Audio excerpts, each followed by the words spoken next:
These performances celebrate the environment. The dancers' costumes are made out of cocoa sacks from the region. The annual festival, called the Cultural Biodiversity Week, or CBW, has been held for 15 years now. It's organized by environmental activist Sena Aluka. In my language, we say, if you want to know me, watch me dance and listen to me sing.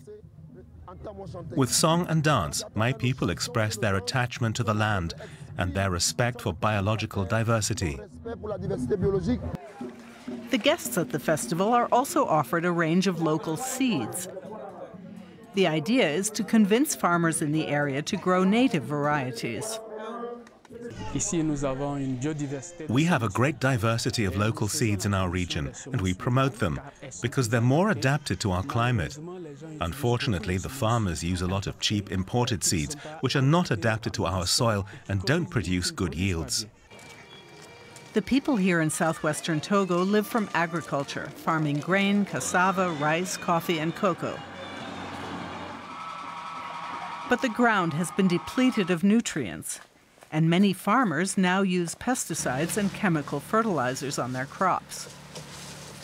We use pesticides on all our crops, like here with the young cassava.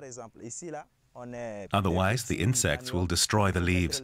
I need to use the pesticide at least 3 times for it to grow. The plants might grow faster, but the pesticides pollute the groundwater and the river. Sena Aluka remembers how much cleaner the environment used to be. That's what motivated him to become an activist. You see how this field reaches all the way to the river Wuto. So the river doesn't breathe anymore. It can't grow bigger and can't play its natural role of climate regulator. And the sediments don't nourish the ecosystem here. But it's not just about chemicals contaminating the water. Deforestation is another major environmental problem here.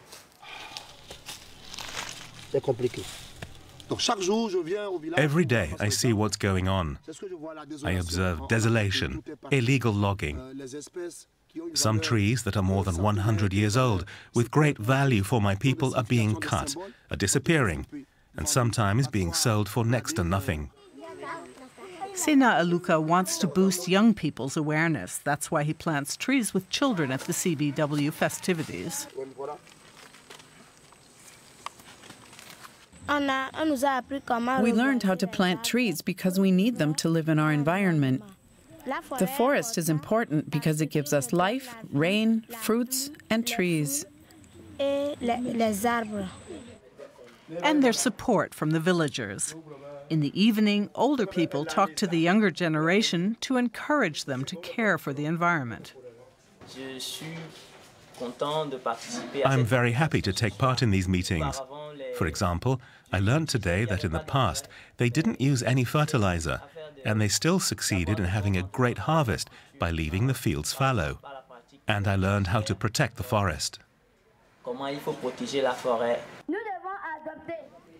At the end of the week-long festival, the children perform a play. 2 sons talk to their father about deforestation and climate change. The Cultural Biodiversity Week gives them a chance to practice what will hopefully become a lifelong role, that of protectors of the environment.